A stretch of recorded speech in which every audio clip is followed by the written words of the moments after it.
Hey everybody, it's Maurice. I'm here with another video. We are at this point post 2024 presidential election, and the world is either in a complete uproar or completely celebrating that Donald Trump won this presidential election.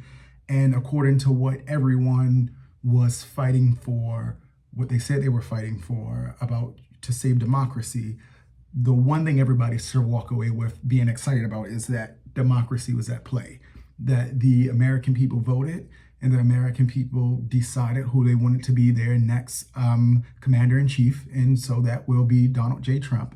And so it behooves the Democrats to get up and to listen to what the folks are saying, what they have said, what they have been saying for years, and to make some changes. And hopefully when we get to midterm elections, we have a different experience. And then, of course, after that, 2 years post midterm elections, we'll be looking at another presidential election. So we will see what that looks like. But that really, I didn't even want to, like, this video is not even about that. Well, it kind of is about that. But like I had noticed something, and I had said in previous videos, this kind of like this intolerance that we have for people with difference of opinions.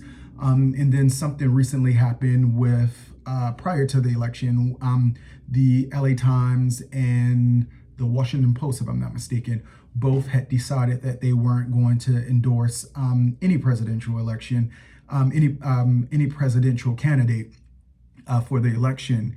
And there was an uproar because in previous years, both of these organizations had endorsed a presidential candidate, and they had both said that they didn't want to do that moving forward. A lot of people felt like they were saying that they weren't going to do this because Donald Trump would kind of exact some revenge on them if he won, which he did, and maybe this is their reasoning. But hear me out for a moment, because I think this is fundamentally a problem that we see in our country, where we are in an uproar. I mean, let's just remove the fact that they had endorsed previous candidates. But what I'm saying is that we should want the outlets that we get news from. We should want our journalists to be impartial, to be unbiased, to be giving us information from a space that is not leaning one way or the other. It's strange to be in a time where journalists are no longer impartial, that their impartiality comes out glaringly on these screens, and it is a confusing place to be in. And it has also set a standard amongst us everyday folk, where now we don't want to be in friendships, we don't want to be in work relationships, we don't want to be in coupled up with people who have difference of opinions. And I can understand that on some levels. Now, this is looking at things in extreme, what I'm about to say, because on some levels, yes, you might not want to be friends with someone who, you know what I mean, like hates you specifically based off of your race, your gender, your sexuality. I can understand that. But I think that is operating in extremes. And unfortunately, that's where we've been at in society far too long. Either you are so far to the right or so far to the left. And I think what we saw even with the Democrats in this election cycle was that the Democrats had moved a little far from center for most people, I mean, and no different than Republicans. Republicans moved, far right, Democrats moved far left.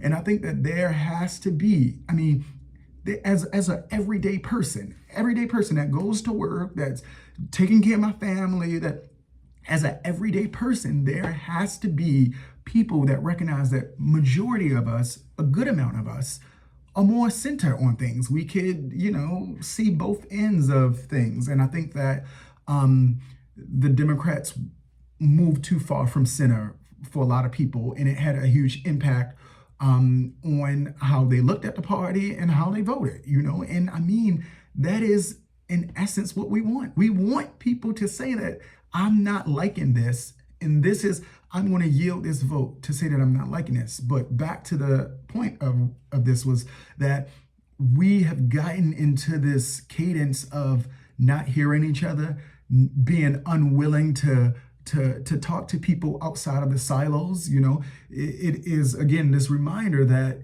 social media is a silo. It's an echo chamber. It is only presenting to you the things that you like. It is only presenting to you the things that you engage with most. So when you have people, you see people and hear people, say all kinds of things about like, yes, there's a lot of people that agree with me. There's a lot of people that think whatever you think. You got to understand that you're only being privy to those people that think like you, and that it's important for us. How do we expect our government officials to work across the aisle, to be bipartisan, when as everyday citizens, we aren't even bipartisan with our neighbors? You won't even have a conversation with your neighbor because your neighbor is a Democrat, or because your neighbor is a Republican, or because your neighbor is an independent.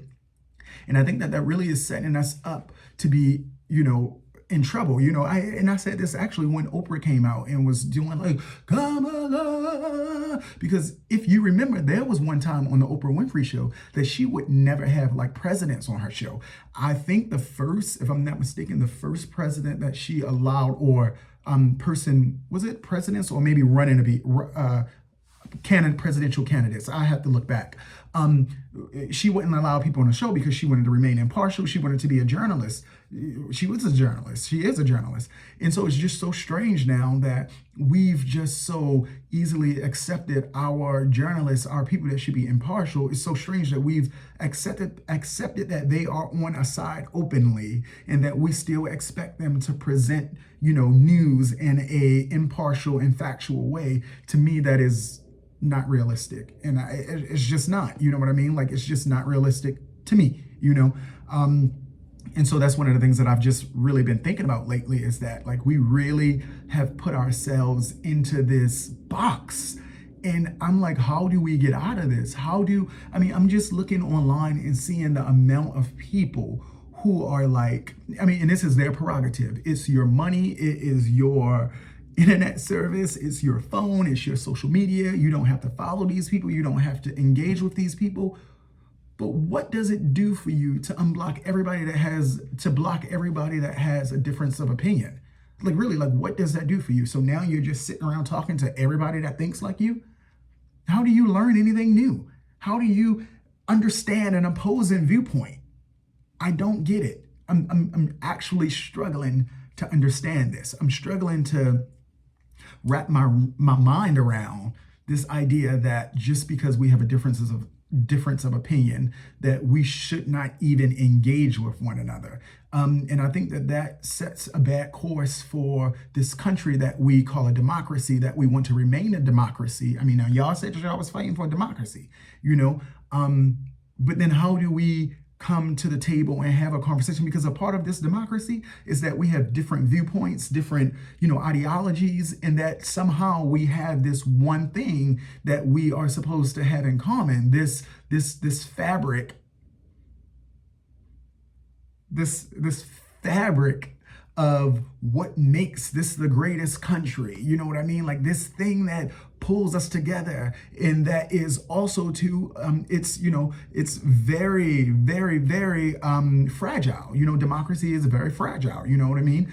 And so it makes it even more fragile when we put ourselves in a position of only wanting to be around, hear from, engage with people who have these same viewpoints that we do.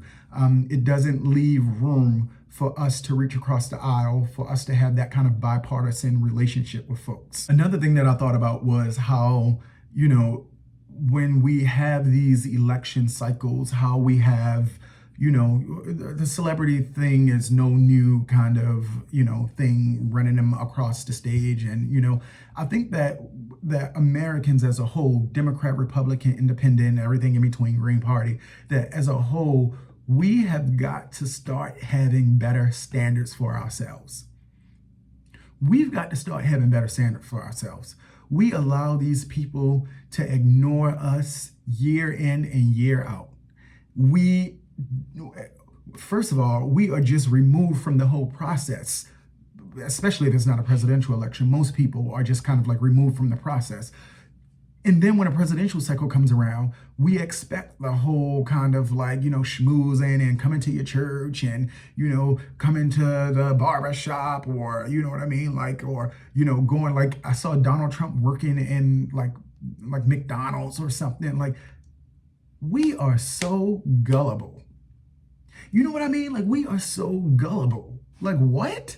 Like, when do we hold ourselves to a standard where we expect that our leaders have to perform and produce outside of an election cycle? You know what I mean? And granted, I know presidents are working, you know what I mean? Or should be, you know what I mean? Like working and handling the business of the country. But the people need to see, if you have time to go on a year and a half, you know what I mean? Like tour around the country to be reelected, then you have time to come and see about the folks outside of that. To me, it just seems that there has to be an awakening here. I really think that's the only way that things will change. I think that on some ends, I do feel like that there is like this slight awakening in the country, but then you look around and it's a whole lot of people just falling off the cliff because they following the sheep that was in front of them and just going off the cliff. And it's putting people who are saying like, no, wait, there can be a better way for us, that like we need to challenge this a little bit more. It's putting those people kind of like at odds with people even in their own communities. You know what I mean? Like it's a very bizarre position to be in. And I think that what I saw come out of this election is that we have a lot of work to do as people, as the citizens, as the people. Well, because the celebrities are back in their mansions, back on their private jets, back yachting, back doing the thing that they do. So they come out for a little bit and do their little two-step. And you know what I mean? Like do their little singing or whatever they were contracted to do. And then they go back to a luxurious, lovely life where, yes, the president is a president, but they are shielded by so much wealth and fame and all of these things that they really never encounter the things that we have experience with. Do you think that Taylor Swift would have a problem getting an abortion if she wanted one? Do you think that Beyonce would if she wanted one?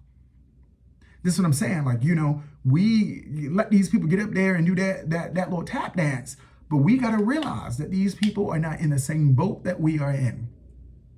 We are in one of them little dinghies and they are in a yacht.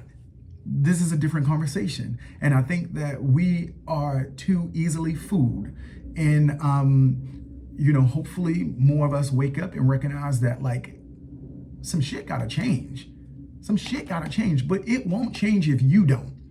I feel like this now. Some people are crying and carrying on and upset. And some people have lived the same life since George Bush was in office. I'm talking Bush. I'm talking Obama. I'm talking Obama again. I'm talking Donald Trump. I'm talking Joe Biden. And then Trump will be back in office. And some of y'all, I'm just call a thing a thing, some of y'all are in the same position. So what is as a marketer, when we do A/B testing, you might only switch one thing, well, you really should switch one factor so you can see what was the change there, And so what I'm saying is that there's been different presidents, different parties, Democrat and Republican presidents. And some of y'all are in the same space. Some of us got to sit down and say that it ain't all them. Some of this stuff is on us. If you were broke over the last 6 presidents, you are probably going to be broke under this president. If you were uninspired over the last 6 presidents, you are probably going to be uninspired in this president. If you had no desire for a change, if you have been crying about what you want to do with your life, and I'm going to move away and I'm going to do this over the last 6 presidents, this is probably going to be the same theme under this president. People are acting like their life is really drastic. Now, granted, inflation is a beast. You know what I mean? And I'm not putting that on nobody's lap. I'm saying inflation is a beast. I feel it, and I'm sure that you all feel it as well. But what I'm saying is the foundation of your life. You know what I'm saying? I'm saying the foundation of your life. Some people been dealing with the same thing over 6 presidents. Really 5, about to be 6. Over 6 presidents. some of us got to sit back and say some of this stuff is on us, and nobody is coming to save you.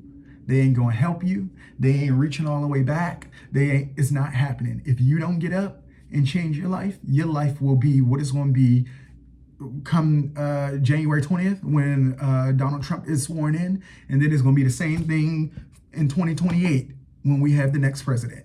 You know what I mean? Like it's just the nature of the beast. Call a thing. We got to be truthful, you know? And so for me, it's this, I feel like this video was like all over the place, but for me, it's really just that's just how I look at it. I look at it as that we've got to step up to the plate. We've got to start demanding more from our people. If you feel like you need more out of your life, if you feel, first of all, that is your responsibility to get more out of your life. And if you just sit around and wait every 2 and every 4 years for when the next midterms or the next election is going to happen, and then hopefully that this will trickle down and save you, you will be waiting forever. Promise you. I love you. I do, you know, but I'm telling you, folk got to wake up. Folk got to wake up because too many of us are sleeping at the wheel.